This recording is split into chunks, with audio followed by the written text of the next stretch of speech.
Before we start, the name is at the top of the screen. The story opens with Risa getting ready to dig into her meal. Her colleague compliments her bento, remarking that it looks great as always and that she does a good job of living the single life. It is dinner time, and her team presents her with a sweet treat to enjoy. As they chat, Risa asks her colleague about her recent trip abroad. The colleague responds that the experience was wonderful, especially because of the stylish architecture. Risa then wonders aloud what exactly had been disappointing about that place. Her colleague explains that it wasn't terrible, just not particularly satisfying. The food lacked flavor, and she didn't feel like eating much there. The water was hard and completely unsuitable, though the sweets she brought back were delightful. As Risa eats the treat, she finds herself wishing she could go on an overseas trip as well.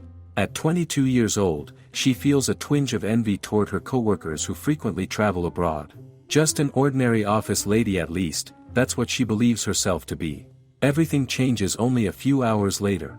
When Risa wakes up, she finds a cute little fairy hovering before her, greeting her with excitement and saying that she has finally awakened. Risa quickly realizes that she isn't just abroad, she has somehow been transported to a completely unfamiliar world. Staring at the tiny creature, she feels utterly confused, unable to comprehend what is happening. The fairy introduces herself as the spirit of this world, a national mediator between humans and the goddess. Risa, however, assumes that this must be a dream. After all, she had just got off her job the day before, stopped by a donut shop, gone home, eaten supper, taken a bath, and gone to bed. Surely this is only a strange product of her imagination. Fully convinced that she is dreaming, Risa refuses to take anything seriously. Yet the fairy keeps insisting that the goddess has summoned her to this world while she slept. Risa grows frustrated, thinking that it sounds less like an invitation and more like she's been kidnapped. The fairy apologizes, explaining that Risa's presence here is necessary. Risa demands to be sent back immediately, arguing that no matter how important this situation is, they should at least return her home first. However, the fairy hesitantly confesses that dimensional travel may disrupt the balance of the world and could even lead to its destruction. Because of this, world crossing can only occur in one direction, meaning Risa can never return to her original world. Shocked, she can barely process the words, demanding to know what the fairy just said. Terrified, the poor fairy pleads with her to stay calm and keep this matter secret. Risa refuses to believe it, certain now that this must be nothing more than a nightmare. When she next opens her eyes, she finds herself lying in an unfamiliar place. A man and a woman are standing nearby, visibly relieved that she has regained consciousness. They are overjoyed that she seems to be recovering better than they had expected, while Risa, still disoriented, wonders where on earth or perhaps beyond it she has ended up. Risa looks at the man and woman standing before her, wondering who they are. The woman suddenly rushes forward and embraces her tightly, overwhelmed with relief that Risa is finally awake. She tells her how worried they had been, fearing that she might never regain consciousness. After all, finding a young woman left alone and unconscious in the forest had been a dreadful sight. The man gently tells the woman, whom he calls Tasha, to hold back, worried that Risa might feel unwell if she overexerts herself. Trying to steady herself, Risa introduces her name, saying they can simply call her Risa. The man then introduces himself as Guilford, the master of the house, and the woman as his wife, Tasha. Gathering her strength, Risa sits up in bed and expresses her sincere gratitude for their kindness. Guilford smiles and tells her that she should rather thank the spirit, the one who had been looking after her all this time while she was unconscious. He explains that he had already heard the outline of her strange situation. According to a report from the patrolling 9th Squad, there had been a mysterious lightning phenomenon near the forest. When one of their magicians went to investigate, they found Risa there. The glow they had seen was apparently caused by her sudden arrival in this world. Still overwhelmed, Risa asks whether there is any way she can return to her own world. Guilford replies with regret that he knows of no such method, but assures her that she will receive any help she needs. Since she has no home to return to, he insists that she may stay with them as long as she wishes. Risa hesitates, not wanting to trouble them, but Tasha firmly refuses to let her feel like a burden. She says that perhaps Risa's arrival and their meeting are both guided by the will of the goddess. To them, it feels like a divine sign, and they would never abandon a girl in need. Tasha then looks Risa over again, her expression full of concern, and asks if she is truly feeling fine. Risa replies that she's mostly okay, but right then, her stomach rumbles loudly, betraying her hunger. Amused, Tasha decides that if her appetite is returning, that's a good sign, and she insists they should go get something to eat. Before leaving with Guilford, Tasha turns back to tell Risa that her clothes are currently being washed, and she's welcome to use anything from the wardrobe to change into. Once she's ready, she can call for a servant to guide her.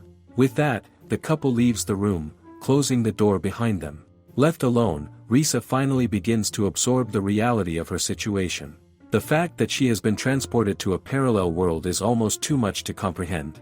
Yet, when she thinks about her growling stomach and the kindness of the people who found her, she feels a small sense of relief that she was discovered by good-hearted souls. Turning toward the spirit floating nearby, she thanks her as well. The spirit looks surprised and asks if Risa isn't angry with her. Risa shakes her head and says that it wasn't the spirit who brought her here, it was the goddess. The spirit had only worried for her, so there is no reason to be angry. Feeling a bit lighter, Risa wonders what she should call the spirit, since she seems to have no name of her own. The spirit admits that she indeed doesn't have one. Finding it inconvenient not to have anything to address her by, Risa asks if she can call her Basil. The spirit's eyes light up with joy, delighted by the name. She declares that it's an honor to receive such a gift and promises to do her best to help Risa from now on. Afterwards, Risa changes into fresh clothes from the wardrobe. Tasha finds Risa looking quite charming in the suit she has chosen for her, remarking proudly that it is from her own brand. As the head of a clothing company, Tasha exudes confidence and style, and indeed, both the attire and the mansion reflect her refined taste. Everything around them feels splendid, carrying a distinct air of celebrity elegance. Yet, in contrast to such grandeur, the food laid before them seems remarkably humble. Guilford encourages Risa to dig in and enjoy the meal, assuring her that this dish is light and easy on the stomach. It appears to be a rice porridge cooked with milk, simple and mild. However, the moment Risa takes a bite, confusion flickers across her face. The taste feels wrong. She decides to give it another chance. Then another. And another. But no matter how many spoonfuls she takes, she feels nothing, no flavor, no comfort, just an overwhelming blandness that numbs her senses. Tasha, observing Risa eat in such silence, wonders if she perhaps has a surprisingly good appetite. But Risa shakes her head, explaining that it isn't appetite at all, it's that she can't discern what she's eating. She doesn't understand it, the food simply tastes awful. Later, back in her room, she lies down on the bed, her stomach empty but her spirit heavier still. She has no desire to eat. Thoughts spiral in her mind, perhaps she should forget all about her life abroad. She is far beyond familiar ground now, and it's only natural that the cuisine here would differ from what she knew in Japan. Still, she consoles herself with the reminder that from now on, she can rely on the spirit Basil for anything she might need. Determined not to wallow, Risa throws herself into learning about this world. Here, people coexist with spirits, and magic replaces gas and electricity. The nation of Filiformia, blessed with abundant natural resources, sustains its people through an intricate balance of spirit power and magic tools. Surprisingly, the standard of living is not so different from what she once knew. Magicians like Guilford, who serve in the magic department, form contracts with spirits by naming them, granting them the ability to wield magic without relying on tools. Not everyone, however, can see spirits. Writing, on the other hand, poses an immense challenge, as the characters of this world differ completely from her own. Risa spends hours studying, struggling to grasp the new language, but her progress is constantly interrupted by the same fateful phrase, those dreaded words from the maid announcing that her meal is ready. To Risa, those words sound like a devil's summoning spell. Every time she sits down at the table, she braces herself for another ordeal. The bread, supposedly soft and warm, is so hard it refuses to break. She tries dipping it into the soup, only to find the taste unbearable, bland, oversalted, lifeless. The salad, gritty and earthy, seems to have been rinsed in soil rather than water. Even the meat, from an unfamiliar species, defeated, she sets her knife and fork aside.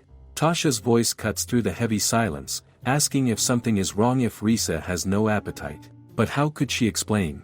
Not only had she been taken from her world by some incomprehensible goddess, but now even the simple comfort of food, the most human solace, was being stripped away from her. No matter how breathtakingly magical or luxurious this world appeared, she could no longer endure it. Her patience shatters. Frustration boils over, and she finally snaps, her voice trembling with fury and exhaustion as she cries out why all the food in this world has to be so utterly disgusting.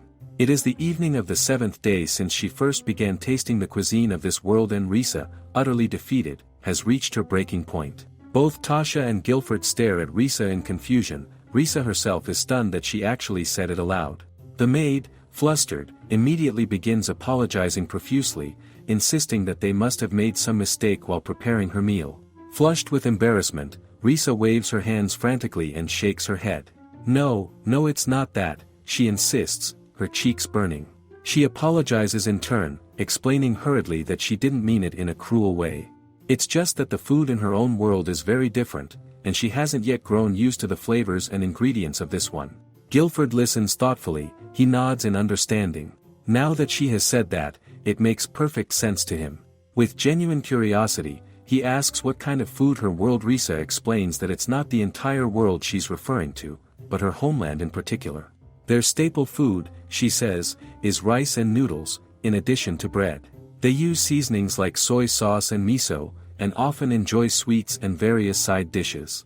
Guilford admits that he has never heard of any of those ingredients before, intrigued by how foreign yet enticing they sound. The maid confesses she can't even imagine such flavors. Still, she muses aloud that if she could somehow learn to make them, she might be able to sell them in the marketplace. Surely they would become popular. Encouraged by their interest, Risa hesitantly asks if it would be possible for her to borrow the kitchen and prepare a meal herself the next day. She promises she'll handle everything carefully and won't be a burden. Tasha looks slightly worried at the suggestion, which makes Risa second-guess herself. A wave of insecurity washes over her. Had she been too forward, too shameless, especially now that she had just begun to build good relationships here? But to her surprise, both Tasha and Guilford's faces light up with genuine excitement. They exchange delighted glances, practically glowing at the thought. The idea of tasting cuisine from another world seems thrilling to them. They express how eagerly they are looking forward to it, calling it a wonderful opportunity to experience something entirely new. Risa feels her chest warm at their reaction. It reminds her that they truly are kind and open-hearted people. The maid chimes in, saying she will inform the head maid who is in charge of the next day's meal so that the necessary arrangements can be made. She remarks cheerfully that this would be an excellent form of cultural exchange, and she is sure everyone will love it. The word exchange lingers in Risa's mind. Its true cuisine connects people. Over the past few years, she had lived alone, cooking only for herself. Now, for the first time in a long while, she feels the joy of preparing something not just for her own comfort, but for others who have cared for her in this unfamiliar world. She resolves to make the best meal she possibly can. However, as her excitement settles, a daunting realization creeps in. It will take several days to make yeast for bread, and no one here even knows what rice is. Panic begins to stir. She might have gotten herself into a mess. What could she possibly make with the ingredients available in this world? Just then, Basil appears before her. The little spirit cheerfully informs her that the goddess herself had once mentioned this. There are ingredients in this world that resemble those from Risa's world. Since Basil governs plants and wind, she knows well the varieties of vegetables, grains, and herbs that grow here. She smiles. That's perfect, she says to Basil. Then she needs her help to find the ingredients. The next day, Risa makes an unexpected announcement to everyone in the mansion. Today's breakfast will be pasta. The maids are taken aback, confusion flickering across their faces. She calmly explains that it is a noodle dish with countless varieties, allowing them to enjoy different flavors, and that the ingredients are quite simple: wheat flour, eggs, and salt. Confidently, she believes she will be able to make them familiar with it in no time. The maids exchange uncertain glances, surprised at how few ingredients are needed. Risa apologizes, explaining that she had wanted to prepare a large amount so that everyone in the mansion could enjoy it together. Soon, they begin working, creating a small hill of flour on the table and making a hollow cavity at its peak. It looks almost like a tiny volcano. Into this, they crack the eggs. The maids eagerly help her, though their enthusiasm gets the better of them as the mixture becomes overly fluffy, overflowing with eggs. Risa remains calm, reassuring them that it is fine, as they will be mixing everything together anyway. They begin incorporating salt and a little warm water, gradually combining the magma-like mixture with the flour until it becomes homogeneous. Once the texture is right, they start kneading the dough by hand. When it reaches a smooth consistency, Risa instructs them to cover it with a damp towel and let it rest. The maids watch in disbelief, wondering if letting flour sit could possibly make sense. Risa patiently explains that this resting process will make the dough smoother and more elastic. Turning her attention to the next task, Risa requests ingredients from Miss Marie so she can prepare the sauce while they wait. Marie quickly gathers everything Risa asked for, and Basil brings in some vegetables. Among them is a curious fruit called mallows. It resembles an eggplant but tastes almost like a tomato, though slightly sweeter. Basil also brings another vegetable called zalana, which turns out to be a local variety of spinach. When Risa asks for the jagger, Marie produces a massive axe, ready to chop. Risa opts for a normal kitchen knife to cut the dough into neat square pieces. She then pinches each square in the center, creating delicate butterfly shapes. The result looks adorable, little ribbons of dough, a pasta type known as farfalle. Satisfied, Risa entrusts the remaining pasta work to the maids while she focuses on making the sauce. It has been a long time since she last made tomato sauce, and she moves with nostalgic ease. Marie, watching nearby, is shocked when Risa pours all the mallows into the pot at once. Risa senses her reaction and realizes there might be a misunderstanding. Indeed, Basil explains that in this world, mallows are considered fruit, and there is some confusion about whether tomatoes should be classified as fruits or vegetables. Meanwhile, the butterfly-shaped pasta is ready to be boiled. The maids carefully place the pieces into pots of bubbling water, simmering them until tender. Once cooked, they mix the pasta with Risa's rich sauce, a blend of bird meat, zalana, and mellow fruit. At last, the dish is complete. When Tasha and Guilford arrive, they gaze at the meal in amazement. The pasta looks beautiful, Risa presents it proudly, calling it a pasta dish made with care and heart. The flavors of the bird meat, mellow, and zalana blend perfectly. Guilford closes his eyes briefly, offering a quiet prayer of gratitude to the goddess for the day's meal. Risa feels a wave of nervousness wash over her as everyone takes their first bites. To her, the cuisine of this world often seems unbalanced, and she worries that her pasta might not suit their taste. Closing her eyes in anxious anticipation, she braces herself for their reaction. But to her surprise, Tasha and Guilford exclaim in delight, clearly enjoying the meal. Their unexpected praise startles her, and she opens her eyes, uncertain whether to believe them. Guilford assures her earnestly that he would never lie about such a thing. This springy pasta, he says, pairs wonderfully with the rich sauce.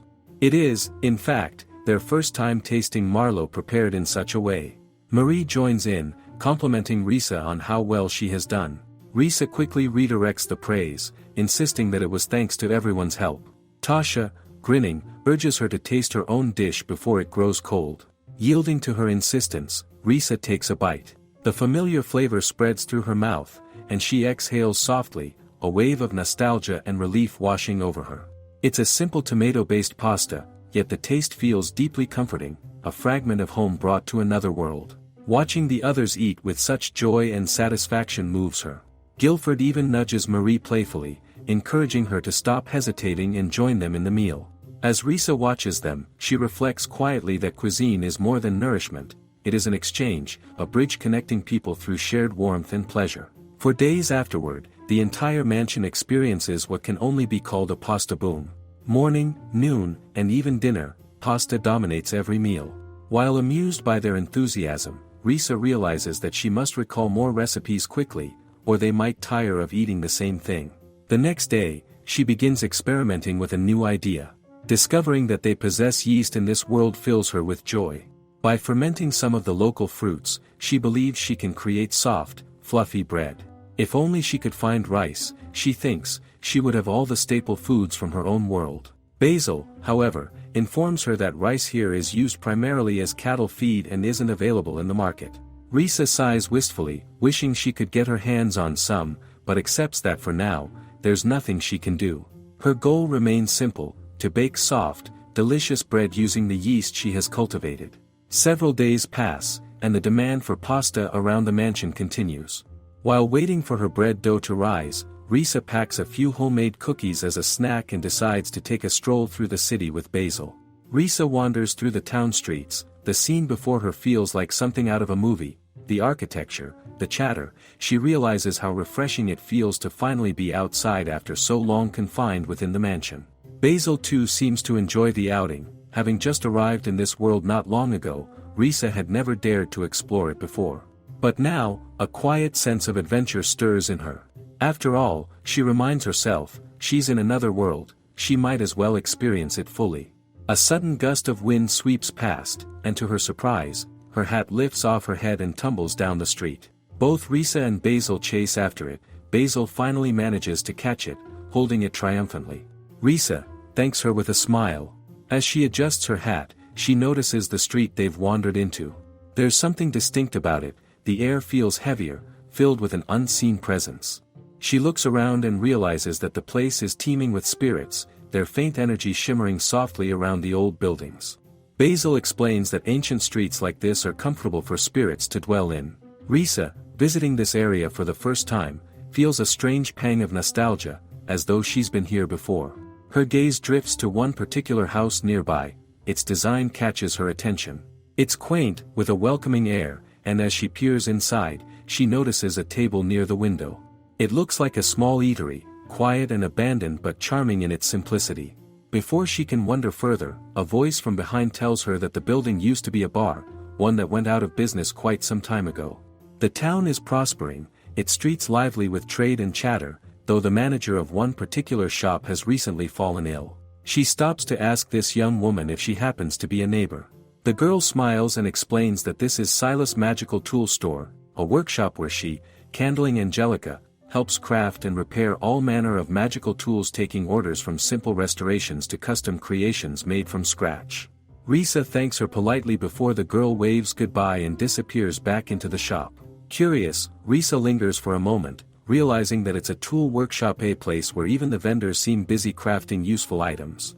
She wonders idly if they also make cookware. Her steps then carry her toward a fountain in the square. The long walk has left her parched.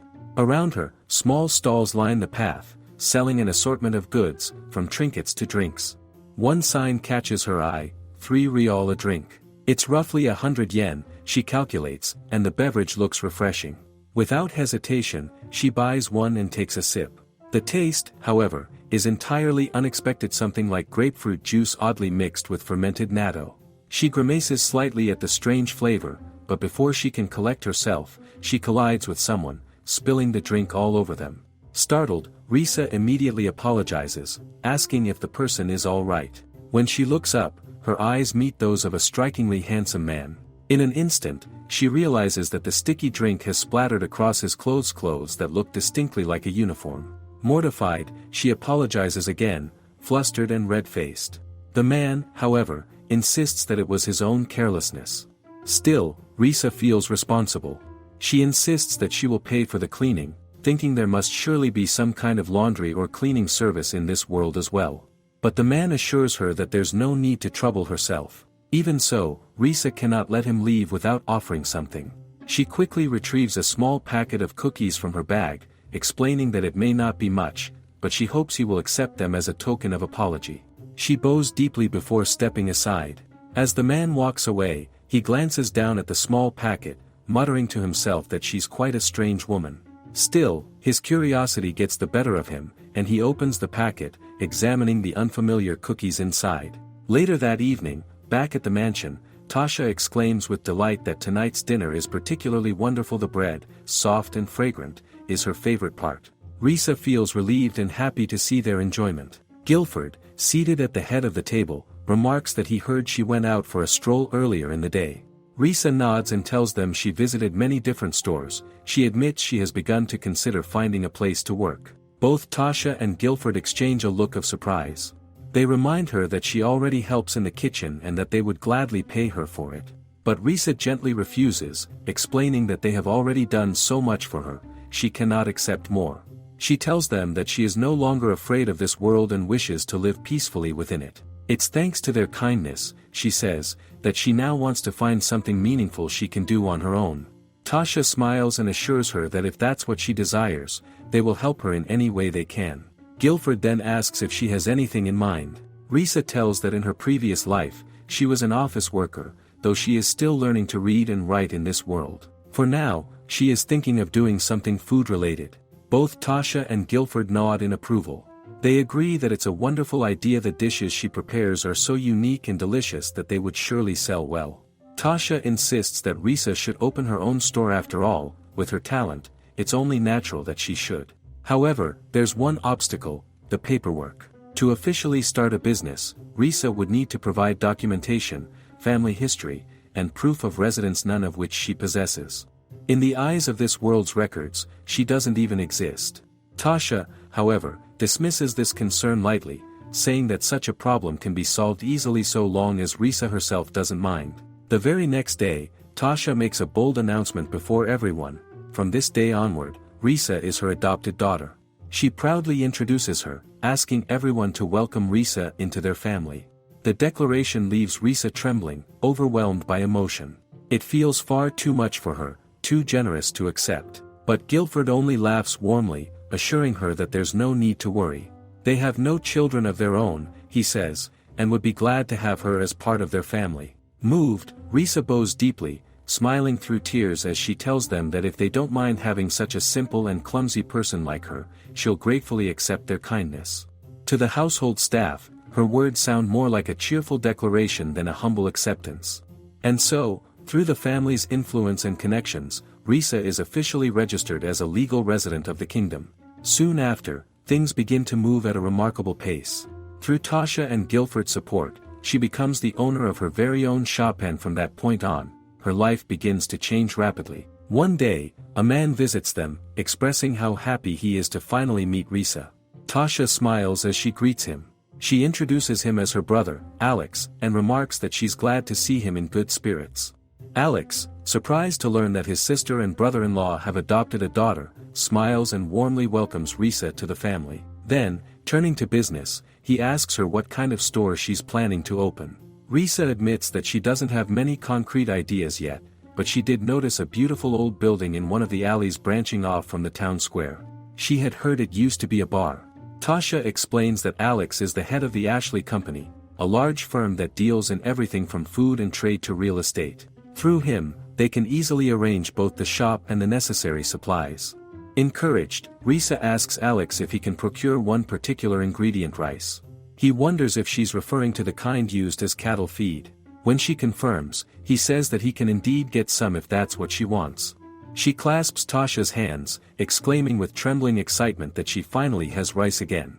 Tasha, though not quite understanding the significance, is happy simply to see her so overjoyed. Alex, intrigued, muses that people from Risa's world must eat rice regularly. He expresses interest in her cuisine, saying that if her dishes become popular, perhaps she'll even sell him a grain or two. Risa laughs nervously, unsure whether her cooking could ever gain that much attention. Alex chuckles and tells her that it all depends on her own skill and determination, but she won't achieve anything if she's too afraid to try. She should take the chance and do her best. With that encouragement and the full backing of the Ashley Company, everything begins to fall into place. The paperwork, the renovations, the supplies all progress with astonishing speed. And now, before she even fully realizes it, Risa finds herself standing in front of her own charming little store. She stares at it in quiet amazement, hardly believing how quickly it all happened. Weeks of effort have flown by as if in a single breath, and now, her new beginning stands right before her. Risa loves cooking, and now that she has become independent and opened her own store, she feels genuinely happy. Yet, even as everything unfolds so smoothly, she cannot help but feel a faint sense of disbelief. It almost seems too perfect. Then, she recalls something Guilford once said, that everything has meaning. If she thinks about it, perhaps he was right. Still, she wonders quietly what the goddess who brought her here is truly thinking. Even after all this time, and despite being the one responsible for dragging her into this world, the goddess has never once shown herself. Basil explains that the goddess is the creator of this world, residing in the divine realm, a place no one can reach. Meeting her is impossible, she says. Risa is here because the goddess judged her to be indispensable to this world. Curious, Risa asks what exactly that means, but Basil only smiles and replies that she is free to do whatever she wishes. That, too, is the goddess's will. Risa finds herself sighing at the goddess's vagueness. The lack of clear instruction feels almost careless, but she decides to accept it with her usual relaxed attitude. Perhaps this freedom itself is the answer she's been given. That same day, her store is finally complete. She names it Cafe O Musabai. Protected by the goddess and surrounded by spirits, Risa finds herself in a wondrous world where the ordinary blends seamlessly with magic. It has been a little more than 2 months since she arrived here from Japan, an abrupt, bewildering journey that left her standing in a place utterly unfamiliar. The first thing she encountered upon arrival was a terribly unpleasant food, its taste so shocking that she nearly cried. Luckily, she managed to show her reaction only to the family she stayed with. In this world, there seems to be no concept of taste as she knows it, no refined sense of cuisine, no shared understanding of flavor. It was strange and lonely at first, but soon she began to wonder what she truly wanted to do here. When the answer came, it was simple: she loved to cook. That love became her purpose, and with time, she turned that purpose into reality by opening a cafe in this new world. On the opening day, Tasha and Guilford arrive to congratulate her, coming as soon as they hear the news. Their excitement warms her heart. She thanks them sincerely for becoming her first customers. Guilford grins and admits that they had actually been waiting outside for the cafe to open, but before he can finish, Tasha gives him a firm slap on the back to silence him, muttering something about a bug. Risa laughs softly, flustered yet deeply touched. She presents them with the day's lunch set, a simple but comforting menu consisting of salad and soup, with the option of 2 drinks. Tasha, unable to resist, orders an extra egg and vegetable sandwich. Watching them, Risa feels both proud and embarrassed. The way they look at her, like affectionate parents watching their daughter's first achievement, she takes a steadying breath and begins cooking. The most important thing in making omurice is speed. On a spread-out omelette, she places a serving of rice cooked with tender bird meat, the local equivalent of chicken, then swiftly rolls it into the perfect shape. The soup is ready, gently simmering and aromatic. All that remains is to finish the sandwiches and serve. Finally, with everything prepared, she carries the plates to their table. This moment, her first time serving actual customers, feels both thrilling and surreal. Her heart beats fast as she announces that the order is ready. Guilford lifts his thumb with a bright smile, praising her. To him, she already looks like a professional chef, proudly noting how well the uniform Tasha made suits Risa. Someone calls out to Risa from the back window, drawing her attention. She turns and greets the lady warmly. The woman, speaking politely, says she would like a loaf of bread like the one displayed in the shop's show window. Risa asks whether she would prefer bread rolls or plain loaves, to which the lady replies that she would like both 10 of each and hands over a basket for them. As Risa packs the order, she notices a fine carriage waiting outside the window, its design elegant and refined. From its appearance, she guesses that it probably belongs to a noble family, and that this woman must be an attendant. After handing over the bread, Risa thanks the woman, who nods and departs with the basket in hand. Guilford, having observed the exchange, notes that Risa is also taking takeaway orders through the window. Risa smiles and confirms that, for now, she only offers bread and cookies that way.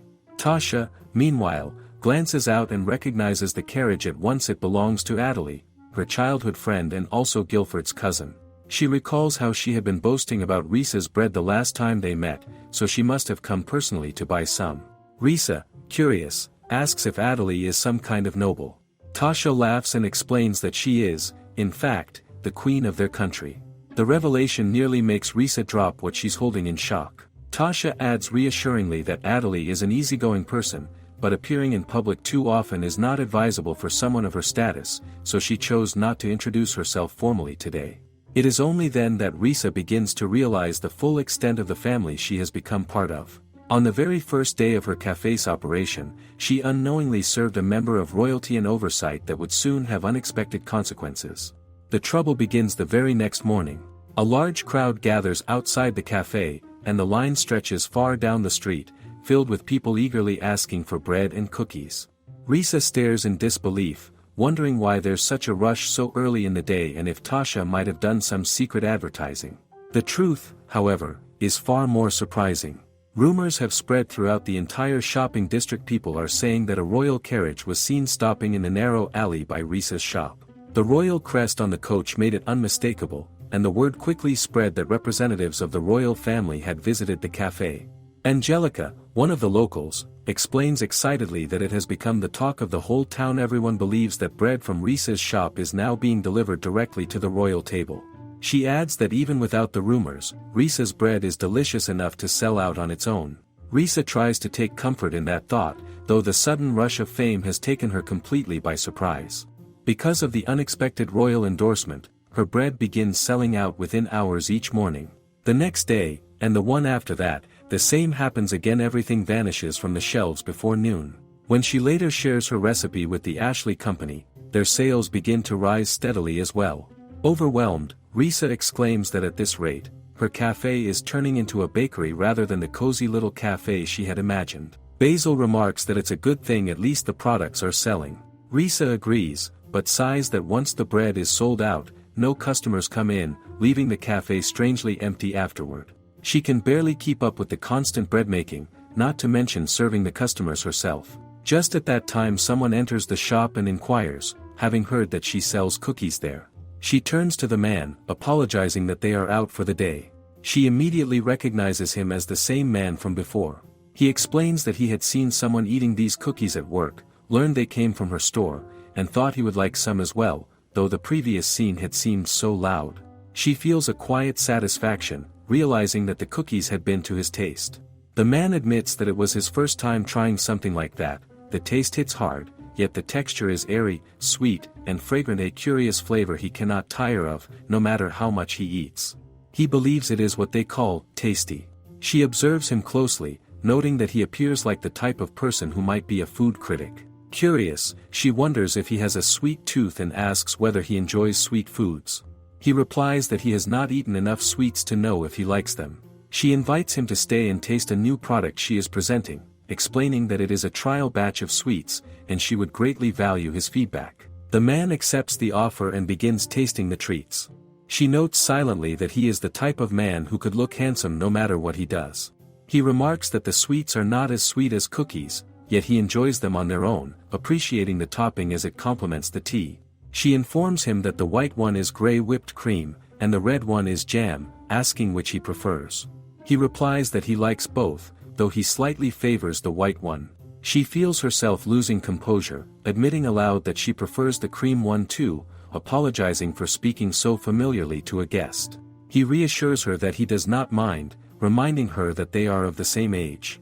Risa reflects that, then, they truly are the same age, but Basil interjects, clarifying that in this world, coming of age occurs at 16. Suddenly, it dawns on Risa that she is speaking to a minor. She exclaims that, for her, he is still a proper minor, 4 years younger than herself. The young man clears his throat and apologizes for addressing an elder in such a manner. She waves it off, noting that she actually appears childish compared to the locals anyway. She explains that she recently arrived and has not had the opportunity to make friends, expressing gratitude for having someone to talk to today and thanking him for indulging her selfish behavior. The man, after a moment of thought, introduces himself as Zeke Brown, mentioning that he serves in the city's chivalric order. He adds that he will return the next day after his patrol duty to buy some cookies. Risa smiles, promising that she will bake extra to avoid disappointing him again, affirming that, as the manager of the cafe, she will certainly be waiting for his next visit. The following day, customers continue to come and buy bread, keeping the store lively. Later, Basil grows puzzled when Zeke does not arrive as expected. Risa reassures her that it is fine, cookies have a long shelf life, and it is still working hours. She acknowledges her limited understanding of night duties and reasons that he is probably busy. Finally, someone appears, and she rushes toward the figure, assuming it is Zeke. But to her dismay, it is a drunken man who begins to harangue her, demanding to know who she is and insisting he wants more wine. Risa is bewildered, trying to comprehend his erratic behavior and inebriated state. She apologizes repeatedly, explaining that this is not a bar. The man slaps her, insisting she provide wine. Before she can react further, Basil intervenes with the assistance of wind, preventing her from falling. Risa thanks her, feeling a mix of relief and panic. The drunk man lunges toward her again, and Risa trembles, paralyzed with fear, and she desperately needs someone's help immediately. Zeke notices that Risa has offered him a type of food he has never seen before, as an apology for dirtying his clothes. Even if it leaves a stain, he plans to wash it once he returns home. In the dining area, he finds a place to sit. Soon, someone approaches him, asking if he is having lunch and warning that the break will be over soon. Zeke explains that the morning shift was slightly longer than usual today. The man comments that the future head of the order seems to have a rough time, which flusters Zeke, though he quickly insists he is exaggerating. The man observes that Zeke has the same food he had the other day and inquires if he likes it. Zeke responds that he does not, clarifying that there was simply nothing else left. The meals provided at night are designed only to supply the necessary nutrients. It does not matter what they choose, as they are all essentially the same. The man departs, remarking that it is good Zeke enjoys his work, but he should be careful not to overdo it. Indeed, Zeke has grown weary of the repetitive menu. He had once thought food existed solely to satisfy hunger until he tasted that cookie, a memory that lingers. Back in the present, just before the drunk man can strike Risa, Zeke is already there. He shouts at the young man to stop immediately. Both Risa and Basil are stunned to see him appear so swiftly. The drunk man, enraged, demands to know who Zeke is. Without hesitation, Zeke twists the man's arm and explains that they had received a report about a disorderly drunk, and by the time he arrived, the man had fled. Zeke had to track him through the neighborhood, and, unexpectedly, he had ended up at the shop. Zeke turns to Risa and asks if she is injured or hurt in any way, apologizing for his lateness. Risa reassures him that she is fine. Soon, another member of the order, huffing from exertion, arrives. He is glad that Zeke managed to guard the scene and praises him for being a fast learner. He requests Reinhardt to escort the drunk man away. Reinhardt inquires what about him, and Zeke explains that the victim is an acquaintance. Reinhardt, though initially surprised as an entry-level employee, takes the drunk man with him. Inside the shop, Zeke asks Risa if she can stand. She thanks him, and with his support, she rises. He notes that the shop used to operate as a bar, which explains why the man was a regular visitor. Curious, she asks what will happen to him. Zeke explains that he will likely face some punishment. Ordinarily, it is minor, but it could be harsher if she were to file a lawsuit. She reassures him that she has no intention of doing so. The man's repentance is sufficient, and he only caused a minor injury. Zeke looks at her and says that if the injured party forgives the offense, then it is considered settled. Nevertheless, he warns that even though public order seems maintained, she should be more caution while running a store on her own. She droops down, apologizing quietly. Zeke reassures her, making it clear he didn't mean to scold her. She exhales, admitting that she was naive, though she had once been more careful during her life in Tokyo. Zeke's expression softens as he recalls that she had mentioned arriving in the capital not long ago, and he wonders about her family. She pauses thoughtfully, then reveals that she is currently with the Claude family. He probes further, surprised, asking if she means Guilford from the magic department, unaware that they had a daughter. She clarifies that Guilford is actually her stepfather, a situation that had occurred only recently, on the very day they first met. Zeke's curiosity deepens as he inquires when she came to Feliformia. She answers that it was just a short while ago, coinciding with the appearance of the strange light that was reported to the magic department. The head magician, Troy Claude, was likely the first to arrive at the scene. Zeke hesitates, questioning whether her arrival is connected to that event, but she merely smiles, offering to pour him another cup of tea, suggesting that her story might take some time. She begins to recount her true family background. Her real family consists of ordinary, common people. She is the youngest of 4 siblings, born and raised in a rural town nestled between the coastline and the mountains, where the family cultivates the land. Her grandmother, who had been raised in a family of women, lived by the motto of making full use of everything available, a principle that grew from the hardships of losing her husband and eldest son in a war. Their household is largely self-sufficient, with a garden, rice fields, and mountain plots. Vegetables, rice, miso, and soy sauce almost entirely homemade are staples at their table. From a young age, she is taught the processes behind the things she consumes. Her father constantly brings home new kinds of seedlings, nurturing them and teaching her the correct cutting and cooking methods. When he begins raising poultry, it borders on traumatic for her, yet she gradually adapts, learning to cope with even the most daunting aspects of rural life. This upbringing, steeped in self-sufficiency and resilience, grants her an extraordinary ability to remain composed and steadfast even in unfamiliar, challenging environments. When she refers to this new, strange world as unknown, Zeke is momentarily taken aback. She confirms that it is indeed an unknown world to her, one into which she has been, quite selfishly, summoned by the goddess, as explained by Basil, the spirit. She positions herself beside him, asking if he can perceive her presence. Zeke admits that he cannot, and she expresses mild disappointment, noting that it would have been pleasant to collaborate on her story with him. Zeke assures her that he does not doubt her, observing that she does not appear to be the type of person who would fabricate such tales. Her cheeks warm at the compliment, and she thanks him. Her thoughts drift back to her family, wondering if her grandmother remains sharp and if her father still has his hair, if her mother retains her naturally airhead charm, if her siblings are happy in their marriages, and if her youngest brother has found suitable employment. She realizes she will never see her family again, and a pang of sorrow crosses her, though she would never truly know them now. Zeke remarks that this is disheartening, his voice tinged with concern. She waves it off, insisting that it is fine. The locals are friendly, the transition smooth, except for the occasional difficulty with unfamiliar food. She has never been one for homecomings in the first place, and she does not feel lonely. Her family, after all, is built on non-intervention. Even after her disappearance, they continue to live independently and happily, and she does not doubt it. For this reason, she has tried not to dwell on her previous world too much. Yet this incident shakes her, forcing the thought that she could die in this strange new world. Memories of her mother's cooking surface, and she yearns to eat it to her heart's content. But abruptly, she chastises herself. What use is thinking about it now?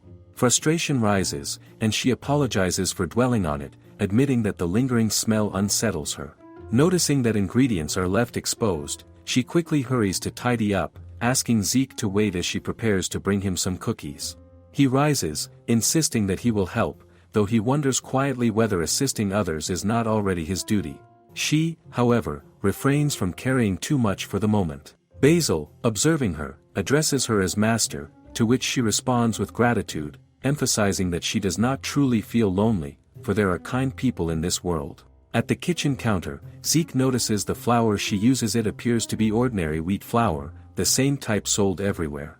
Both cookies and scones are made from it. He is momentarily stunned, having expected some exotic ingredient, and is struck by the natural alchemy of cooking, the way simple ingredients blend to create something entirely new, something he had never truly considered before. He reflects that he has never done much cooking himself. When he explains, he reveals that in the chivalric order, knights receive meals from the cafeteria, meals designed solely for energy replenishment after their grueling physical exertions, and dinner times are so constrained that there is no opportunity to savor the food properly. This is why he had never cared for cooking or eating. Yet tasting the food she prepared leaves him astonished. There is something in it beyond mere sustenance, a quality that compels him to want to taste it again, and again, perhaps even countless times. He recognizes that this food could be something far more enjoyable than he had ever imagined. She notices his admiration and, with a soft smile tinged with empathy, warns that if he continues to praise her, she will begin to blush.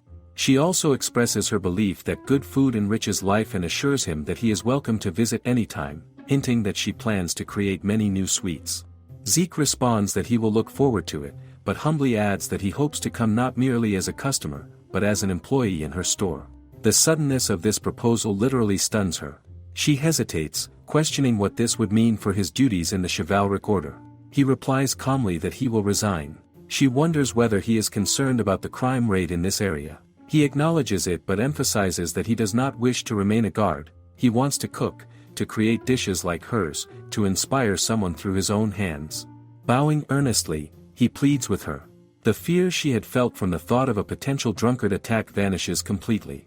She admits that she has been struggling with bread production rates and realizes that she genuinely needs help. That day, her cuisine changes the life of one young man, leaving the night marked by an unusual sense of fulfillment and warmth. Reflecting on it, she recognizes the simplicity of the truth. Much like taming an animal through food, she has, unintentionally, brought out something new and alive in him. Now that she thinks about it, it seems more like the way one tames an animal by offering it food.